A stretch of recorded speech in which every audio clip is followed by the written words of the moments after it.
नमस्कार सगळ्यांना. पहिले मराठीमध्ये करू आपण, नंतर हिंदीमध्ये करू. तर 6 जूनला आपण सगळ्यांनी पाहिलं दिल्लीच्या जंतर मंतरवर परीक्षेत आतापर्यंत 6-7 विद्यार्थ्यांनी आत्महत्या केलेली आहे. सीबीएसईचे जे 17 लाख स्टुडंट्स आहेत त्यांचं फ्युचर अफेक्ट झालेलं आहे. SSC GD चे अजून 16 लाख स्टुडंट्स आहेत, त्यांचं फ्युचर अफेक्ट झालेलं आहे.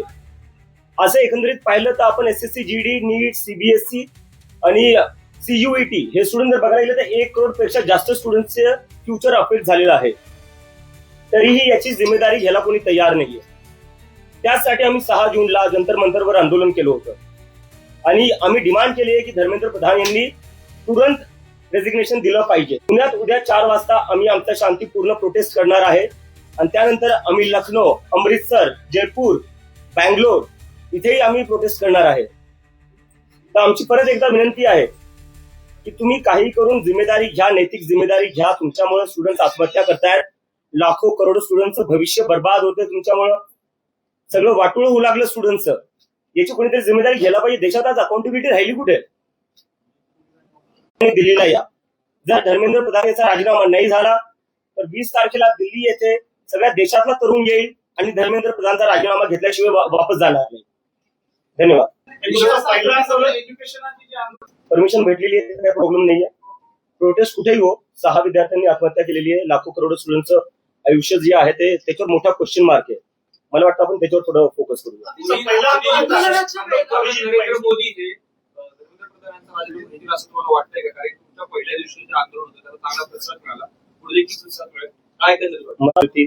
काही लोक ओडिसावरून आली होती, बंगालवरून आली होती आणि त्याच्यानंतर त्यांचं असं झालं की आता हे देशभर वाढलं पाहिजे. म्हणजे मला तिथं भरपूर जे सगळे तरुण जे आलेले होते देशभरातून, त्यांनी मला सांगितलं की तुम्ही देशभर करा आणि त्याच्यामुळे आम्ही आता वेगळ्या वेगळ्या राज्यात करणार आहोत.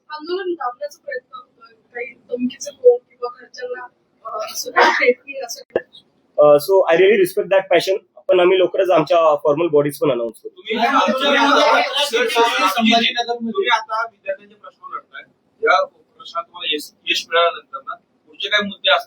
सर आधी हा प्रश्न सुटला तर आपण पुढचा प्रश्न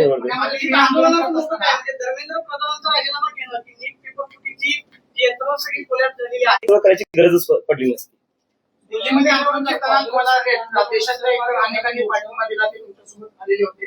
पुण्यामध्ये आंदोलन करताना असे पुण्यातले कोणते घटक आहेत, कोण व्यक्ती आहेत ते तुमच्या आंदोलनाला सपोर्ट देण्यासाठी आलेले आहेत? आधी आंदोलनाचं आयोजन करताना तुम्ही कोणासोबत कॉन्टॅक्ट करतात, कोणाशी चर्चा करतात? मंडळी कोण आहे की यावं लागेल, कोणाला कोणतरी बोलावं लागेल. तर माझी जेवढी आईवडील हे बघतात त्यांना सांगतोय, तुमच्या लेकरांना बोलण्यापासून थांबू नका. जोपर्यंत मी एकटा बोलत राहील तोपर्यंत असू शकतं मला एकट्याला आवाज दाबायचा प्रयत्न करतील. पण जेव्हा लाखो करोडो स्टुडंट सोबत बोलतील ना, तेव्हा यांची हिंमत होणार नाही कोणाचा आवाज दाबायला. आणि जेलमध्ये जर कोणाला टाकायचं असेल, मी जेलमध्ये जायला तयार आहे. तुमच्या लेकरांना जेलमध्ये जाऊन देणार, मी त्याची जबाबदारी घेईल. पण तुमच्या लेकरांना तुम्ही बोलण्यापासून थांबू नका. नाही आता इथंच सर. तर दिल्ली पोलिसने एका आतंकवाद्याला परमिशन दिली असं म्हणायचं तुम्हाला? पुणे पोलिसने एका आतंकवाद्याला परमिशन दिली असं म्हणायचं? एक minute sir, I am answering sir, please. ठीक आहे, लिगली करतो आम्ही, म्हणजे बेस काय याच्यात. आणि चला ठीक आहे, हे एकदा मी अजूनही करतो. चला, म्हणजे मी एक पाहिलं, वेदांत जो होता 17 वर्षाचा स्टुडंट, ठीक आहे, त्या 17 वर्षाच्या स्टुडंटला पाकिस्तानी बोलण्यात आलं जेव्हा त्यांनी CBSE मध्ये काय घोळ चालला तो एक्सपोज केला. किती वर्ष लागले होते सर? 2 वर्षाचं नाही, त्यांनी ते लढले म्हणून भेटले. हो, पण किती वर्ष? आम्हाला 15 दिवस झाले सुरू होऊन. तुम्ही म्हणे की आपण तुम्ही इकडे थांबणार जाणार नाही. तुम्ही अमेरिकेत नेमकं कशासाठी होता? नोकरी होती, शिक्षण होतं, ते संपलं का? आणि त्यानंतर आता भारतात येऊन परत कायम सुरू राहणार? पुढे मला एक रिस्पॉन्सिबिलिटी होती माझ्यावर, मी सुरू केलेलं, त्यामुळे की मला कुठे ना कुठे देशात वापस यावं लागलं आणि त्यामुळे मी आता इथं आलोय. काँग्रेस जनता पार्टीची आता राजकीय स्थापना झाली का? काय पुढे काय? नाही, ही एक मुव्हमेंट आहे सर, ही एक मुव्हमेंट आहे. आणि मी परत तुमच्या सगळ्यांना रिक्वेस्ट करतो, मी ऑफेंड नाही होते सर, मी रिक्वेस्ट करतो. आणि 15 दिवस झाले, 15 दिवस नेमकं विचारायचं नाही. भारताबद्दल चर्चा होती, कारण की जर अमेरिकेत बघायला गेलं, अमेरिकेची जी IT, खूप चांगला प्रश्न विचारला, याच्यावरून मला आठवलं. अमेरिकेची जी IT आहे, IT इंडस्ट्री, ते सगळे भारतीय चालवतात. सिलिकॉन व्हॅली जी आहे तिथे सगळ्या मोठ्या मोठ्या पोझिशन्सवर सगळे भारतीय आहेत.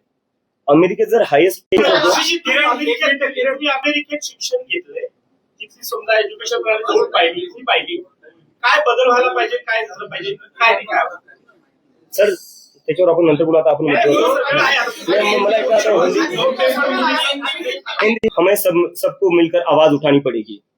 जब तक ये लोग हमारी बात नहीं सुनते, हमें सबको साथ में आना पड़ेगा। कब तक इस देश में स्टूडेंट सुसाइड करते रहेंगे, कब तक इस देश में पेपर लीक होते रहेंगे, कब तक इस देश में सर्वर डाउन होते रहेंगे और उसके बाद भी मंत्री अपनी कुर्सी पर बने रहेंगे। अगर आपकी एक गलती हो जाए, आपका फ्यूचर बर्बाद हो जाएगा। अगर आप कंपनी में कोई एक गलती कर दो, आपकी जॉब चली जाएगी। लेकिन या गलतियों पर गलतियां संबंधित आहेत कुठल्या तरी विद्यार्थी चळवळ असेल किंवा धार्मिक संघटना असेल किंवा राजकीय पक्ष असेल किंवा जातीय पक्ष, मग हे ऑर्गॅनिक जनता पार्टी, कोकण जनता पार्टी कुठं आहे? ही सगळी कुठल्या संघटनेत काम करणारी मुलं आहेत। ऑर्गॅनिक जनता तुम्ही काही माहिती घेतली का या तपासाच्या संदर्भात? आणि दुसरी गोष्ट, या तपासामध्ये प्रामुख्याने जी लोक पेपर फुटीत होती ती पुण्यातली सहभागी होती, त्याच्या मागे नेमकं कोण आहे याबाबत काही तुम्ही माहिती घेतली का? सीबीआय माझ्यासोबत का बोलेल सर? मला तर वाटतं माझ्यावर सीबीआय रेड होईल। तुम्ही काय त्यांच्याकडे विचारणा केली नाही, का नाही, आतापर्यंत? नाही। एवढे म्हणजे हजारो तरुण जंतर मंतरवर येत आहेत, तरी ते ऐकायला तयारी नाही। तुम्हाला वाटतं की माझ्या एका ईमेलवर राजीनामा देतील?